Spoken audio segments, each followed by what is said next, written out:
Assalamualaikum warahmatullahi wabarakatuh. Perkenalkan, nama saya Alzuri, NPM saya 2112011542. Di sini saya akan memberikan materi mengenai resume tata ejaan. Langsung saja menuju ke videonya. Mari kita belajar. Yang pertama ada pengertian. Pengertian ejaan menurut Kamus Besar Bahasa Indonesia atau KBBI. Ejaan adalah kaidah cara menggambarkan bunyi-bunyi, kata, kalimat, dan sebagainya dalam tulisan atau huruf-huruf serta penggunaan tanda baca. Adapun kaidah bahasa Indonesia meliputi tata bunyi, tata bentuk kata, tata kalimat, dan tata tulis. Nah, tata tulis itulah yang disebut ejaan.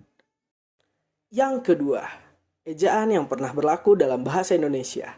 Ada 3 ejaan yang pernah berlaku di Indonesia.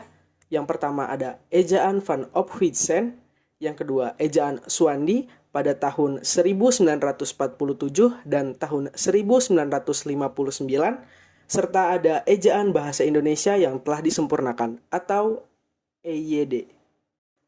Ejaan Van Ophuijsen pada tahun 1901 ditetapkan ejaan bahasa Melayu dengan huruf Latin yang disebut dengan ejaan Van Ophuijsen. Hal-hal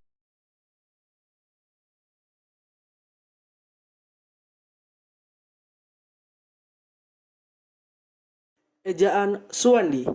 Pada tanggal 19 Maret 1947, ejaan Suwandi diresmikan dan diberikan julukan ejaan Republik. Hal-hal yang menonjol dalam ejaan ini adalah huruf OE diganti dengan U, kata ulang boleh dituliskan dengan angka 2. Dan pada tahun 1959, Sidang Pemutusan Indonesia dan Melayu menghasilkan konsep ejaan bersama, yang kemudian dikenal dengan nama ejaan Melindo atau Melayu Indonesia.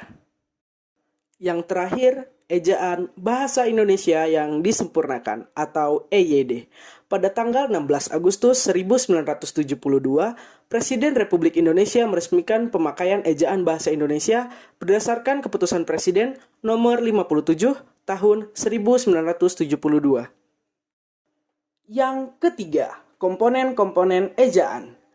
Peraturan Menteri Pendidikan Nasional Republik Indonesia Nomor 46 Tahun 2009 tentang Pedoman Umum Ejaan Bahasa Indonesia yang disempurnakan, ada 4 hal pokok yang disajikan dalam permen tersebut terkait dengan ejaan, yakni pemakaian huruf, penulisan kata, pemakaian tanda baca, dan penulisan unsur serapan. Yang keempat, penggunaan diksi. Pengertian diksi sama artinya dengan pilihan kata. Pilihan kata yang tepat dapat mencegah kesalahan penafsiran. Adapun di sini kita akan membahas fungsi diksi, ketepatan pemilihan kata, kesesuaian pemilihan kata. Fungsi diksi. Diksi memiliki sejumlah fungsi mendasar sebagai berikut.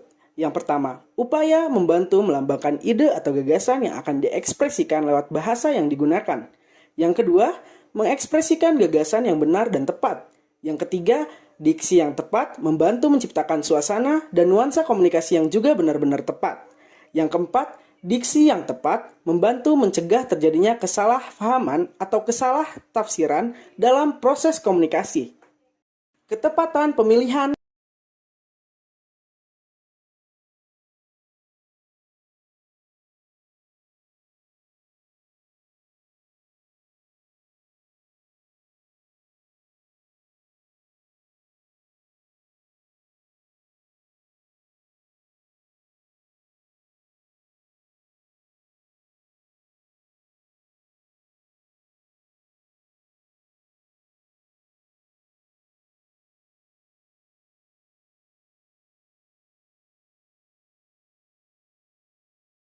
Kesesuaian pemilihan kata.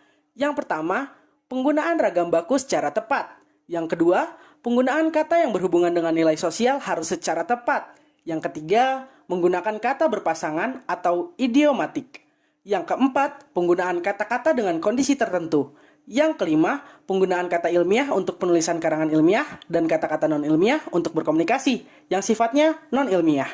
Yang keenam, menghindari ragam lisan atau bahasa sehari-hari atau pergaulan.